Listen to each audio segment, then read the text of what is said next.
Ito yung napanood yun, baggy type, pure stainless yung body niya. Tapos ang presyo doon nito 170. Toyota 4K 4 speed. Oo, 4 speed. Kaya makinis naman sir. Ayan. Tapos sisilipin natin yung request nyo na pangilalim. Silipin natin mabuti yung chassis nya.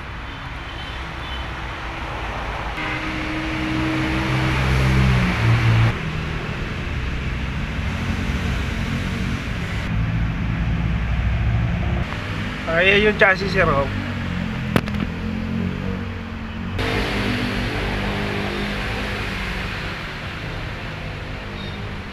Yung lower price nyo.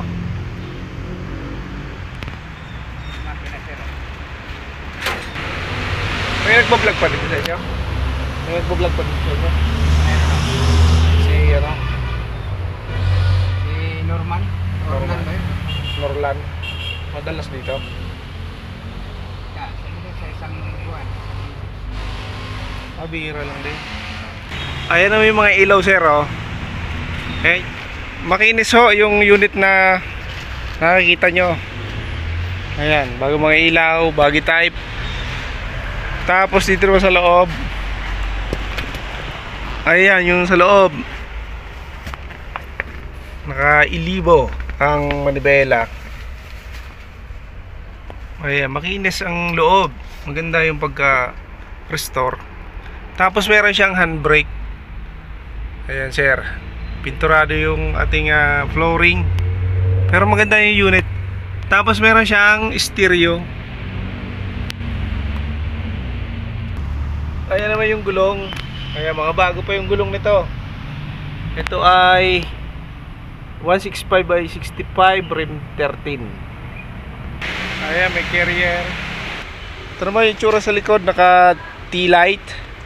Tapos yung tambutso nya stainless na.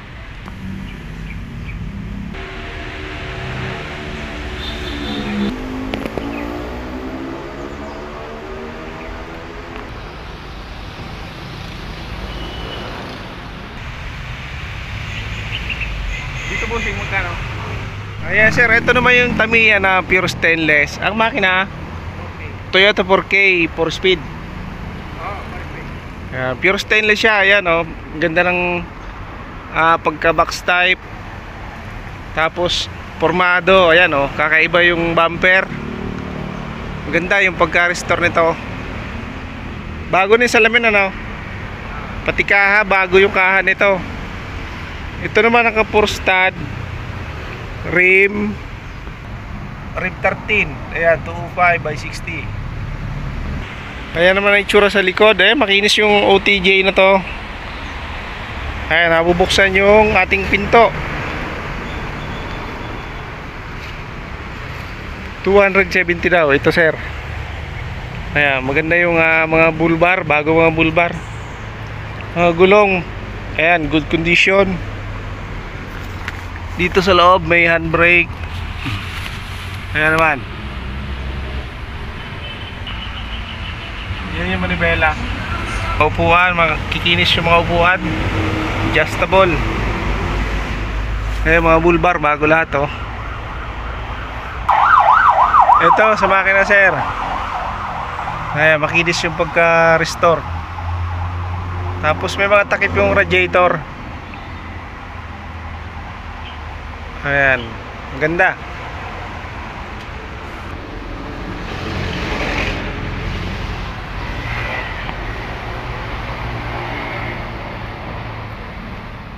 Parang ito yata yung galing kay Boy Singkit. Toyota 5K, mahaba to. Kasyang tao sa loob nito ay 8.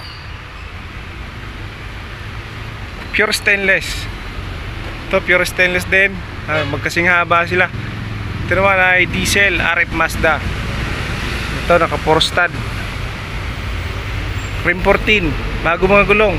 Siyempre meron din ditong Tamiya na naka lowered. Ayan, 4 stud. Ito ay pure stainless. Tapos ang makina nito mga kapobre ay Toyota 4K Ang sukat ng gulong nito ay 175 by 50, rim 13. Ayan, bagong mga gulong. Ayan naman yung chassis natin na pinturado, mga pangilalim. Ayan naman yung bumper natin.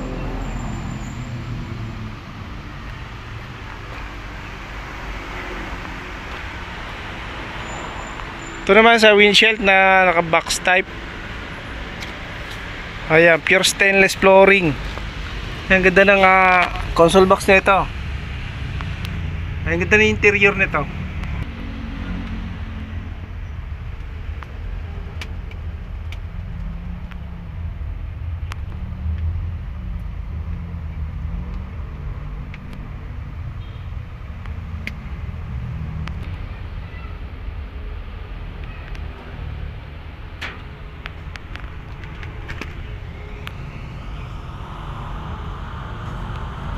Ayan yung ating makina.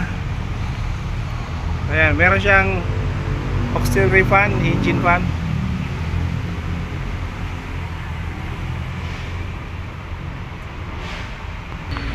Dito naman tayo sa semi-box type na Toyota 4K 4-speed. Ito ay galvanized. Ayan, makinis. Yung hood, yung ano natin, fairing, stainless.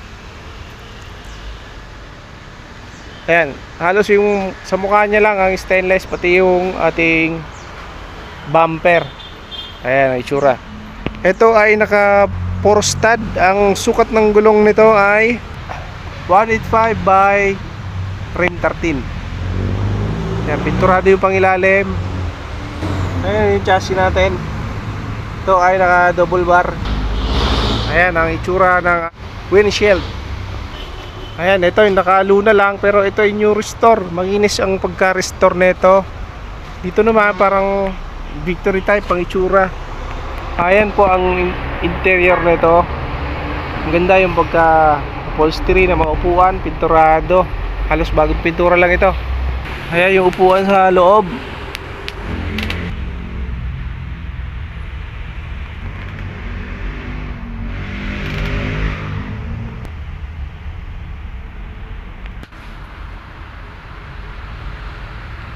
Ayan, parang walang handbrake. Hindi natin na buksan masyado, skip.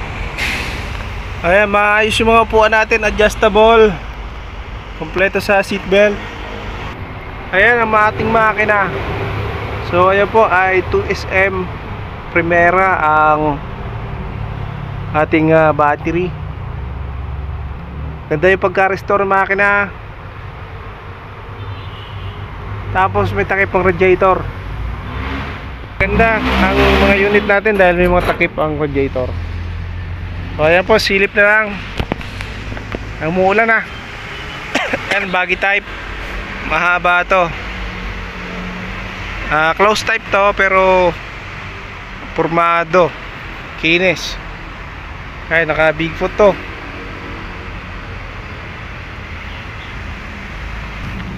Ayan ang sukat ng gulong, naka 4 stud. Ayan, rim 14, 195 by 70.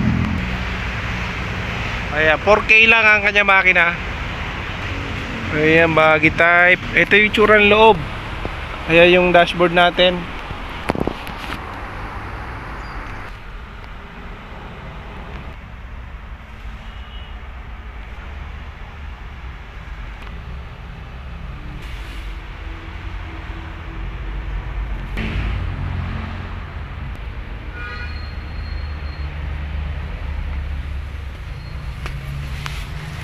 Maluwag yung loob nito. Ang kasyang tao sa likod pwedeng 6. With stereo tayo. Ayan, baggy type. Ito naman yung bumper nya.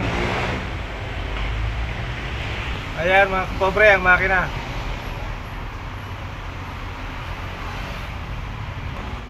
Ayun mga kapobre, ang nakikita nyo ngayon ay bunsoy na Isuzu RF Mazda diesel. Ayan, ito ay pure stainless. Ang ganda ng pagka-restore nito. Yung lagayan ng ating bubong, pure stainless. Ang flooring stainless lahat, makinis. Ang body sobrang kinis. Bumper ay kakaiba. Unique na. Ang sukat ng gulong nito ay rim 14. 185 by 65 rim 14. Ito ay naka 4 stud. Ang mga pangilalim nito ay pang-owner lang. Yung pangilalim nito, usual lang na pang-owner mga kapobre. Ito ay naka baggy type. Ayan po. So sa mga interesado po ay PM sent lang sa ating bossing na si Boss Alan sa kanyang messenger. Nandiyan po nakalagay na. So mga gulong na ito ay mga bago. So silipin natin ang pangilalim nito. So ayan, kondisyon na kondisyon ang ating gulong. Ayan ang chassis natin mga pangilalim na pang owner lang ang pangilalim.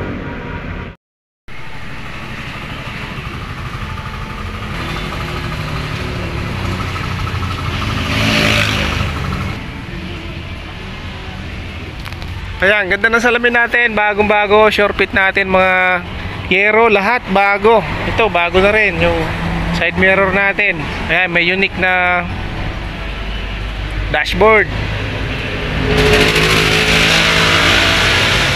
Ayan, ngayon lang tayo ulit naka-vlog ng Bonsoy na jeepney.